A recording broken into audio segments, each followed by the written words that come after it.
ہماری ایک زمین ہے نا، ہمارا ایک سورج اور 8 سیارے ملا کے، عطارد، زہرہ، زمین، مریخ، مشتری، زحل، یورینس، نیپچون، پلوٹو کو نکال دیا، اب 8 سیارے، یہ ایک دنیا بنتی ہے نا۔ ہم کسی ایک زمین سے نہیں ابھی تک نکل سکے، کسی اور دنیا میں نہیں جا سکتے۔ یہ ایک دنیا، ایک یونیورس، اس میں ایک سورج ہے، 8 سیارے ہیں، اس میں نہیں نکل سکتے۔ تو اللہ پاک نے اس طرح کی 2 ارب کائناتیں بناؤ، کم سے کم فگر بتا رہا ہوں میں، جو سائنس بتا رہی ہے میں، اس طرح کی 2 ارب کائناتیں اور بنا رکھی ہیں۔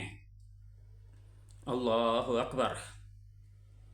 اس سے مانگ رہے، اس کی شان کے مطابق مانگ،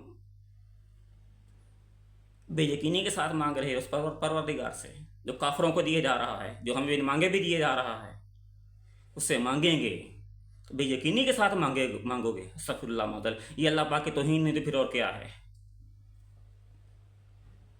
یہ توہین ہے اس انداز میں دعا مانگنا۔ انا ظنی عبدی، اللہ پاک نے فرمایا ایسا اپنے بندے کے گمان کے مطابق ہوں، اگر بے یقینی کے ساتھ دعا مانگے کہ دعا قبول نہیں ہوگی، یقین کے ساتھ مانگو گے۔ ہماری اوقات ہے ویسے ہی نہیں ہے۔ اللہ پاک صرف یہ دیکھتا ہے میرا بندہ، وہ رب ہے، وہ اپنی شان کے مطابق فیصلے کرتا ہے، ہماری اوقات نہیں دیکھتا۔ اس سے دعا مانگو تو پکے یقین کے ساتھ مانگا کرو کہ میں نے اپنے رب پہ دعا مانگی ہے، میرا رب قبول کرے گا۔ اس کی شان کے خلاف ہے، اس کی شان ربوبیت الوہیت کے خلاف ہے، اس کی شان رحیمی و کریمی کے خلاف ہے۔ کوئی انسان ایک دفعہ بھی اگر اس کا نام بھی لیتا ہے، اللہ پکار دیا، تو دنیا میں اگر وہ کافر ہے اس وقت تک اس کو موت نہیں دیتا جب تک اس کا اجر دنیا میں اس کو عطا نہ کر دے۔ اس کی شان یہ ہے، ٹھیک ہے۔ اور جو اگر مسلم ہوگا تو اس کی اگر یہاں دعا مانگی بھی ہے نا، دعا مانگنے کے بعد سیکنڈ پوائنٹ پھر یہ بھی ہے، اس کے سپرد بھی کر دیا کرو کہ اللہ جو مانگا ہے نا، میں نے اپنی اوقات کے مطابق مانگا ہے، تو اپنی شان کے مطابق عطا فرما۔ اور خود تو نے فرمایا ہے کہ جیسے قرآن پاک میں آیت کریمہ ہے کہ فَهُوَ خَيْرٌ لَكُمْ، اس انداز میں ہے کہ جو تم سمجھ رہے ہو، مانگ رہے ہو کہ تمہارے لیے فائدہ مند ہے، لیکن الٹا نقصان دہ ہو تمہارے لیے، اور جو نقصان دہ ہو ہم سمجھ رہے ہو ہمارے لیے فائدہ مند ہو، تو ہم تو نہیں سمجھ سکتے، صرف پروردگار سمجھ سکتا ہے۔ دعا مانگو، اس کے سپرد بھی کر دیا کرو، اللہ تو جانتا ہے جو میرے حق میں بہتر کیا ہے، تو مجھے وہ عطا کر اور مجھے اسی پہ اطمینان عطا فرما، اور جو میرے لیے بہتر ہے وہ عطا فرما، تو اپنی شان کے مطابق عطا فرما۔ دعا مانگو تو پکے دل کے ساتھ مانگو، یقین پکا رکھو اس پہ، اور اسی طرح اس آیت کریمہ کے معاملات پہ یقین پکے رکھو، میدان عمل میں اترو۔ اگر نہیں اتریں گے تو پھر ذلت و رسوائی ہے، جہاں ذلیل و خوار ہو رہے ہیں اگلی دنیا میں بھی ذلت و رسوائی ہے۔ اتریں گے تو شان ہی شان ہے۔ دنیا 1.5-2 سال سے اوپر اب نہیں رہی، ورلڈ وار 3 سر پہ کھڑی ہوئی ہے۔ اب زیادہ سے زیادہ کوشش کریں، اللہ کے حضور جتنا خرچ کر سکتے ہیں، جتنی آخرت کے لیے کچھ کما سکتے ہیں وہ کمائیں، اور یہ پیغام تمام نوجوانوں تک پہنچائیں، اس کو ضرور ذہن نشین کریں۔ وما توفیقی الا باللہ وما علینا الا البلاغ المبین۔